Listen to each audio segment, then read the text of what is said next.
chamada Omicron foi classificada como uma variante do coronavírus de preocupação agora no final do mês de novembro. Numa pandemia onde existe a alta circulação de um vírus, é esperado que ele sofra mutações com adaptações que podem torná-lo mais ou menos transmissível e mais ou menos letal. Para conversar um pouquinho sobre esse assunto, sobre essa nova variante conosco, aqui no programa Espaço Aberto, pela TV e Rádio Câmara Bauru, nós recebemos o doutor Fernando Monte, médico infectologista, mais uma vez esclarecendo para a gente algumas dúvidas a respeito dessa pandemia. Doutor Fernando, obrigada por ter aceito o convite para mais uma vez conversar conosco. É sempre um prazer, Lidiane, estar aqui na rádio e na TV Câmara. Doutor Fernando, o que nós sabemos sobre a Omicron é que ela foi descoberta na África do Sul, agora no mês de novembro, já foi detectada em dezenas de países, né, até por conta dessa mobilidade, dessa globalização que nós temos aí, incluindo aqui o Brasil, e ela tem chamado a atenção pela quantidade de mutações sofridas. A primeira coisa que impressionou, Lidiane, foi a quantidade de mutações numa estrutura específica do vírus, que o pessoal chama de proteína spike, ou que é, na verdade, uma espícula que o vírus tem, e esta estrutura é responsável pelo acoplamento do vírus na célula humana. Então, é isso que faz a ancoragem, porque o vírus ele é como se fosse um barco atracando num porto. O que faz essa ancoragem é essa proteína. Bom, as vacinas são muito dirigidas contra esta proteína. Como teve mais de 30 mutações nesta proteína especificamente, houve uma preocupação no sentido de, será que as vacinas vão funcionar? Já que há uma quantidade de mutações onde as vacinas estavam dirigidas, né? Então, a grande razão para a preocupação foi essa. E o número de mutações parece que é bastante considerável, cerca de 50 mutações ou algo próximo disso em relação a outras cepas. Agora, o surgimento de variantes, isso é o normal, né? Isso faz parte da natureza mesmo desse processo da interação do vírus com os seus hospedeiros. Pode ser hospedeiro humano, pode ser hospedeiro animal, pode ser hospedeiro vegetal. Na medida que o vírus se multiplica, acontecem esses erros que vão dar origem a variantes diferentes. É isso que eu ia perguntar, né? Além dessa grande quantidade de mutações aí, mutações diferentes das variantes anteriores. Sempre ao aparecer uma nova variante, é porque ela fez uma mutação que torna o material genético diferente do que era antes. Sempre vai ser diferente das anteriores. Aliás, é uma coisa da própria natureza das variantes acontecer isso. E você já colocou no começo muito bem, nem sempre a mutação é a favor do vírus, porque às vezes as pessoas enxergam isso como se houvesse uma espécie de inteligência do vírus, e o vírus fizesse isso propositalmente, como se houvesse uma inteligência para isso. Não é verdade, porque às vezes as mutações são em desvantagem do vírus, né?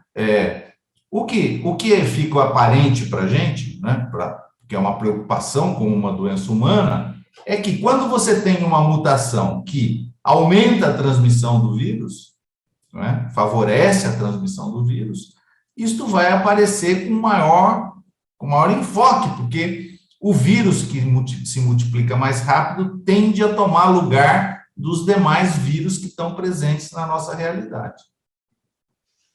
Doutor Fernando, outra observação, outro registro interessante aí pelos especialistas, aí, por conta do comportamento dessa Omicron, foi o fato de ela já ter se tornado dominante na África do Sul, ou seja, ela já é a variante com maior frequência aí, né, superando inclusive a Delta. Dá para dizer com isso que a Omicron de fato é mais transmissível? Sem dúvida nenhuma. O fato dela dominar e praticamente ficar só... Se isso não aconteceu, vai acontecer num curto espaço de tempo. vai ficar praticamente só essa variante. Isto é um atributo da capacidade de transmissão. Quanto mais transmissível for uma cepa, mais ela domina o espaço onde acontece a ocorrência do vírus. E como que tem se comportado essa variante? Nós tivemos já alguns casos registrados no Brasil e os pacientes, todos eles já estavam vacinados e apresentaram sintomas leves. A partir da perspectiva de que nós estamos com a maior parte da população vacinada, pelo menos aqui no Brasil, né, em alguns países também isso já é realidade, dá para a gente esperar que ela se manifeste de forma mais leve, muitas vezes assintomática? A gente pode ter um certo otimismo nesse sentido? Bom, aí é uma coisa que a gente não tem essa resposta ainda, Lidiane. O tempo vai ter que passar para nos responder isso melhor, porque ainda há poucos casos, mesmo somando todos os casos no mundo, ainda há poucos casos e há poucos estudos. Eu tomei conhecimento de séries de casos que aconteceram na África do Sul, onde isto começou. O que eles verificaram lá é que a gravidade da doença foi muito menor do que das variantes anteriores, né? Foram casos mais leves, poucos casos precisaram de hospitalização, poucos casos precisaram de regimes de alta concentração de oxigênio, de suplementação de oxigênio, e poucos casos foram para a UTI, né? Então, esta é uma constatação. A outra constatação dessa série de casos é que os casos ocorreram de maneira mais acentuada que nas outras variantes em pessoas mais jovens, inclusive crianças. 20% dos casos que aconteceram na África do Sul foram em crianças, né? Que é uma faixa que não está imunizada, porque parece que há uma proteção, talvez, não sei se nos níveis que se atinge para outras variantes, mas parece haver uma proteção da vacina. Houve uma diferença enorme de casos na África do Sul entre vacinados e não vacinados. Quem mais pegou a doença mesmo, a grande porcentagem dos casos, eram em não vacinados, e os casos que evoluíram com uma certa gravidade, embora não tão graves quanto antes, eram também não vacinados. Mas o outro dado é este, quer dizer, será que isso é um atributo do vírus, da relação do vírus com o organismo humano, ou é porque houve um deslocamento da faixa etária, não é?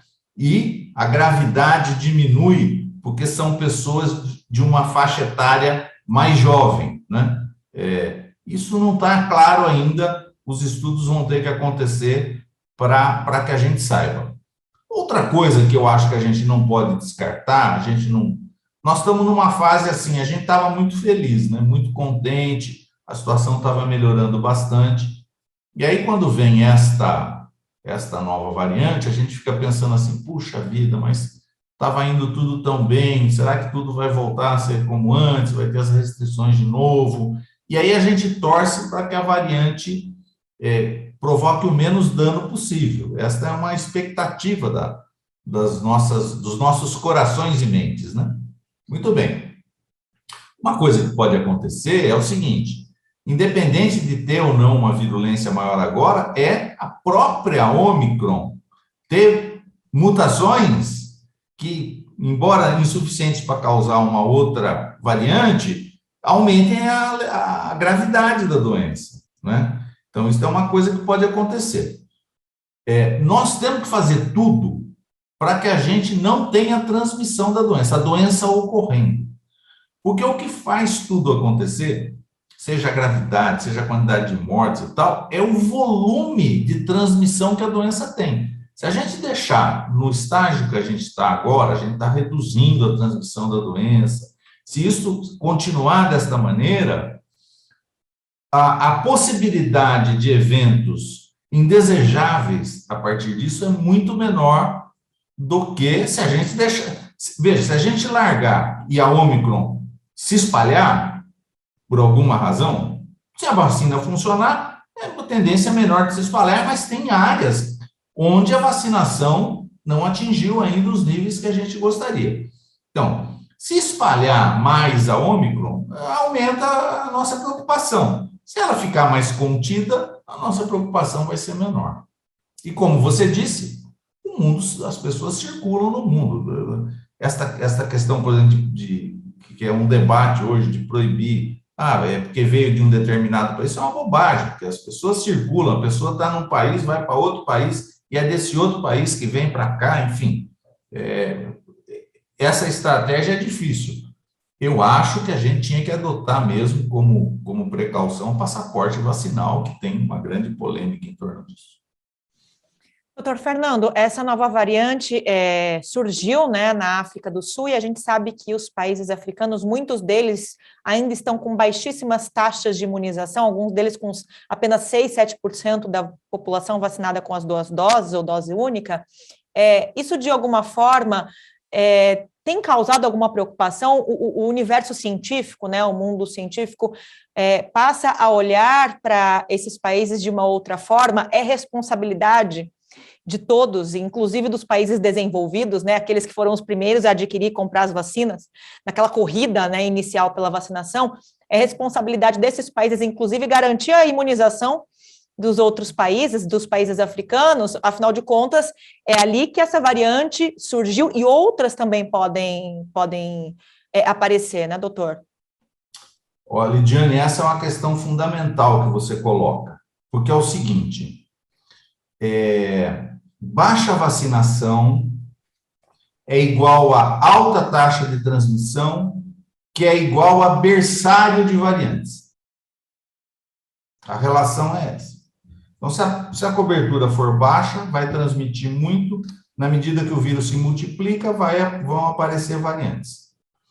Hoje, há uma preocupação da Organização Mundial de Saúde com essas áreas, porque, na verdade, a ocorrência, o pensamento comum, né, o senso comum, imagina assim, bom, mas isso é um problema do país africano lá. E aí, é problema dele.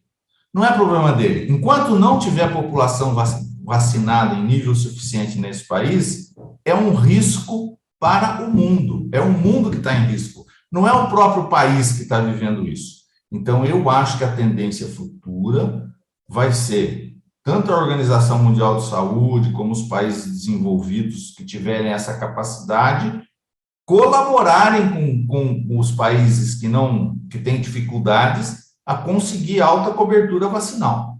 Porque o que nós temos disponível, além de uso de máscara, distanciamento, tem uma série de coisas que a gente faz e que deve continuar fazendo, mas o que fez a diferença mesmo na pandemia foi a vacinação. E isso que você está colocando é uma realidade, assim, bastante candente no mundo hoje. Se a gente tiver áreas do mundo que tenham baixa vacinação e transmissão intensa, nós vamos continuar criando variantes. Isso é uma ameaça para o mundo. Seja lá onde for que tiver a transmissão, isto ameaça o mundo. Então, o mundo vai ter que lidar.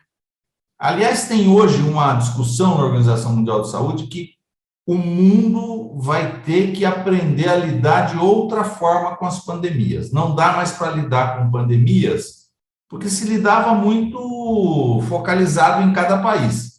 Esta forma de lidar com pandemia é uma forma ultrapassada que não vai conseguir vencer as pandemias, esta e outras que virão e certamente virão. E acho que aproveitando o gancho aí dessa questão da vacinação, da importância da imunização de todos, né? Eu acho que a gente, nunca é demais a gente aproveitar o espaço aqui para reforçar que as pessoas não vacinadas acabam contribuindo para que a pandemia se estenda. Exatamente. E você sabe, Lidiane, uma coisa que tem preocupado muito é assim, eu vou dar o exemplo com Bauru, por exemplo, né? Vamos imaginar o seguinte, que eu tenho 10% ou 20%, enfim, da população que não está vacinada.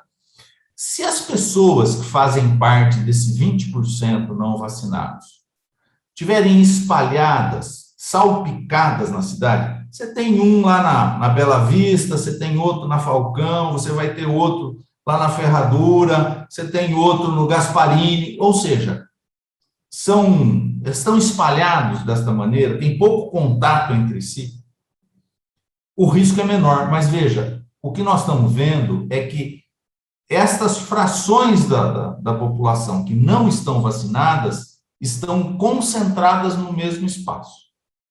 Então, é como se você tivesse um bolsão de gente que não foi vacinada. Estes bolsões manterão a pandemia ativa. Então, a gente vai ter que ter estratégias muito claras, identificar quais são estas pessoas que não foram atingidas com a vacina, não é?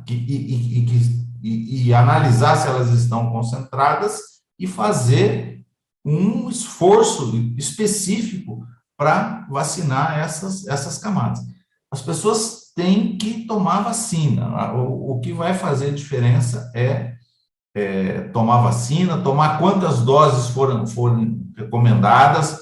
Um problema que nós tivemos, a pessoa tomou a primeira dose, depois não tomou a segunda dose, há contingentes que não completaram, portanto, a imunização não estão protegidas, outras que têm indicação de terceira dose, a dose de reforço que não fizeram, tem que fazer, tem que atualizar, tem que seguir isso direitinho, que é o que vai nos deixar protegidos. Doutor Fernando, a Anvisa acabou de autorizar, né, de forma emergencial, o uso de um medicamento novo contra a Covid-19, chamado Sotrovimab, e que já foi apontado como eficaz também contra as mutações dessa nova variante Ômicron. Dá para a gente ter uma noção de como passa a ser ministrado esse medicamento? Como é que está o andamento para que ele seja disponibilizado aí para as pessoas que se contaminarem? Olha, eu tenho pouca experiência com isso, Lidiane, com o novo medicamento. Eu acompanhei só as notícias a respeito dele, não tenho experiência clínica, né, com o uso do medicamento. Eles serão caros, e uma coisa que é importante é que eles não substituem a vacina. Não vai dar para controlar a doença a partir dos medicamentos, a partir dessa ideia de medicamento. Isso é uma coisa que sempre surge, né? As pessoas têm uma tendência a se sentirem mais seguras quando tem um medicamento do que quando tem uma vacina. O medicamento vai ser destinado, na minha visão, e pelas dificuldades de obtenção e tudo mais, incorporação no sistema público, que eu acho que talvez seja algo que demore, ele vai ser destinado a situações muito específicas onde as pessoas tomaram vacina, a vacina não funcionou, o caso está se agravando. Eu acho que ele vai ser reservado para estas condições, né? Nós tivemos uma experiência com a vacinação de influenza, né? A vacinação contra a gripe. A gente tinha o medicamento contra a gripe, tinha vacinação. O que é decisivo é vacinar, não é usar o medicamento, não é decisivo, porque quando você usa o medicamento, a porteira já se abriu, já ficou aberta, a boiada já passou, entendeu?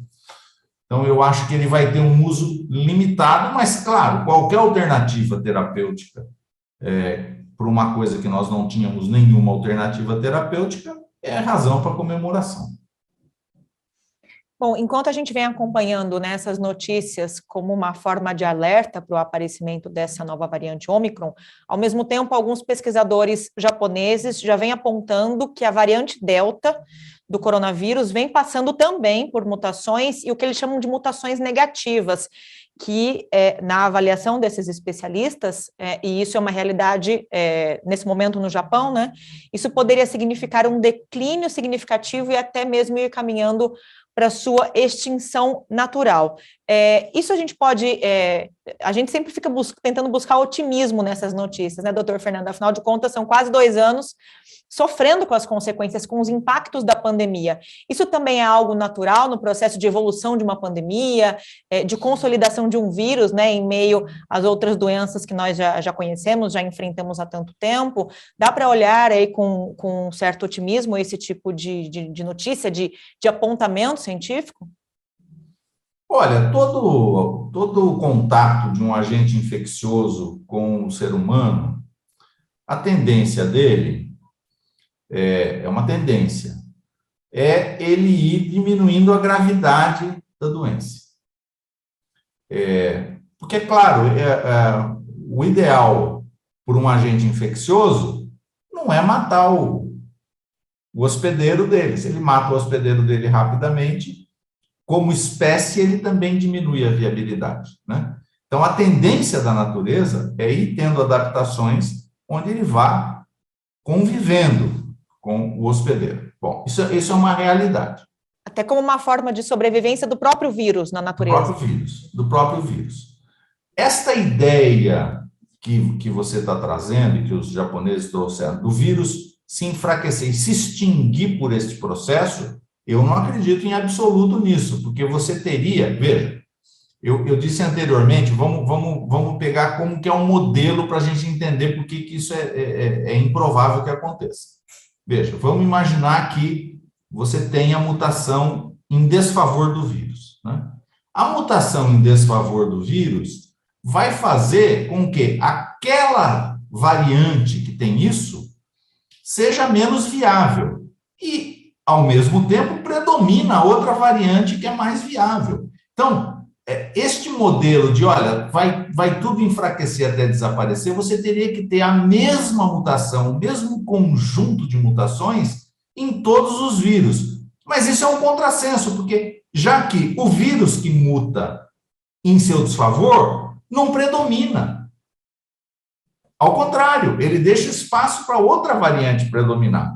Então, eu não acredito que seja este o caminho para a gente extinguir a pandemia. O que eu acredito é que ele pode ter sucessivas mutações e aparecimento de variantes que façam uma melhor adaptação com o organismo humano, e a gente vai lidar no futuro com um modo de forma diferente, passada a pandemia, de forma diferente com o vírus, como foi a questão de gripe, gripe espanhola. Bom, a gripe não acabou no mundo, né? Ela continua existindo e a gente lidou com ela de outras maneiras, não foi uma forma pandêmica como aconteceu anteriormente. Então, tudo isso é uma possibilidade. E o que está acontecendo com a Delta, com a variante Delta, especificamente você perguntou dela, né? Ela predominou enormemente. Esses casos que aumentaram agora na Alemanha, França, uma série de lugares que estão preocupando, embora concomitantemente veio a variante Ômicron, mas o predomínio não foi de Ômicron, isso tudo é Delta, que aumentou o número de casos. Está começando a surgir Ômicron, né? Então, por que eles tiveram muita variante Delta e a gente não teve tanta variante Delta assim, né? Porque nós tivemos Gama anteriormente, possivelmente a imunidade da Gama se cruza com a imunidade para Delta e por isso que não proliferou rapidamente variante Delta no Brasil. Bom, o que vai acontecer lá? Como eles tiveram muitos casos, Lidiane, você vai ter os contingentes imunizados em relação à Delta. E aí provavelmente a Delta vai ser substituída por outra variante, porque as pessoas vão estar protegidas contra a Delta e não protegidas em relação a outra variante. É isso. Doutor, só para a gente finalizar... É um modelo dinâmico, né? As coisas vão sendo...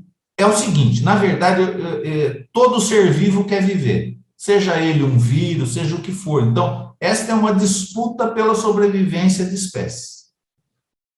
E o que a gente pode fazer agora com esse alerta, né, de que algumas pessoas no Brasil estão contaminadas, de que essa variante nova, Ômicron, já está aqui no nosso país? Nós estamos num momento aí em que estão previstas muitas aglomerações, virada de ano, período de férias, o carnaval já foi cancelado em várias e grandes cidades como Salvador, por exemplo. O que é que nós podemos fazer nesse momento? As medidas de proteção devem ser as mesmas, devem ser reforçadas, nós devemos nos preocupar, devemos manter o distanciamento social. O que é que o senhor recomenda? Bom, a primeira recomendação é não sermos estúpidos o suficiente para a gente achar que é um liberou geral e que tudo passou, que o tsunami aconteceu e passou. Então, não sermos estúpidos e acreditar nisso já é uma grande coisa. Eu acredito que a nossa cautela, depois de um sofrimento grande, né? Foram 2 anos de bastante sofrimento, em vários sentidos. Eu acho que a gente deve ser inteligente o suficiente para levar as coisas mais devagar, observando melhor o que está acontecendo, tendo segurança dos passos que a gente dá. Eu tenho acompanhado, de vez em quando eu vejo, né, festas, as pessoas se aglomerando, como se tudo tivesse terminado. Isso tudo é um risco danado, né? Só não está acontecendo coisa pior porque as pessoas estão vacinadas e isso causa uma certa proteção para as pessoas. Mas é uma temeridade. Então, eu acho que manter certos controles de contato interhumano já dá para fazer, na minha visão, já dá para fazer comemoração familiar. Especialmente se as pessoas estiverem vacinadas, foram vacinadas e tal, dá para fazer as comemorações familiares, que era algo bastante arraigado na nossa tradição. Dá para fazer a festa com 1 milhão de pessoas lá na praia de Copacabana? Não dá para fazer isso, entendeu? Então, as grandes aglomerações, onde a gente vai ter muito contato com pessoas que a gente não conhece, né? Eu acho que a gente não deve fazer isso. Eu acho corretíssimo suspender as festas de virada de ano e eu acho corretíssimo suspender os carnavais. Eu acho que não há nenhuma razão para a gente se apressar nesse momento e ter a oportunidade de correr um risco de um agravamento da situação agora que a situação está melhorando. E o resto, as coisas que a gente já faz. Usar máscara em ambiente fechado, eu acho que a gente tem que continuar usando máscara, não é? É uma medida importante que a gente sabe hoje que funciona, que tem sua importância, sua eficácia, e até um certo distanciamento social naquilo, não com as pessoas que a gente convive no dia a dia, talvez a gente tenha apertado muito esse distanciamento, né? Eu sei de filhos que tinham pais idosos que ficaram 1 ano sem ver os pais e tudo mais. Então, isso eu acho que não, neste rigor, talvez dê para dar alguma afrouxada, mas tudo com muita cautela ainda, porque não temos ainda razão, ou não temos toda a segurança para que a gente realmente comemore, Ediane. Eu espero que a gente, com essa cautela, comemore muito, por exemplo, daqui a 1 ano e tal, e daí está tudo maravilhosamente bem. Bom, esse é o alerta e os esclarecimentos do Dr. Fernando Monte, médico infectologista, conversando conosco sobre as características dessa nova variante do coronavírus, Ômicron, mais uma vez contribuindo aqui para o nosso programa Espaço Aberto. Doutor, obrigada por ter aceito o convite mais uma vez. Eu que agradeço, viu, Lidiane? E para mim é sempre um prazer estar aqui na TV Câmara, na Rádio Câmara. Eu agradeço você também que nos acompanhou pela sua sintonia e até a próxima.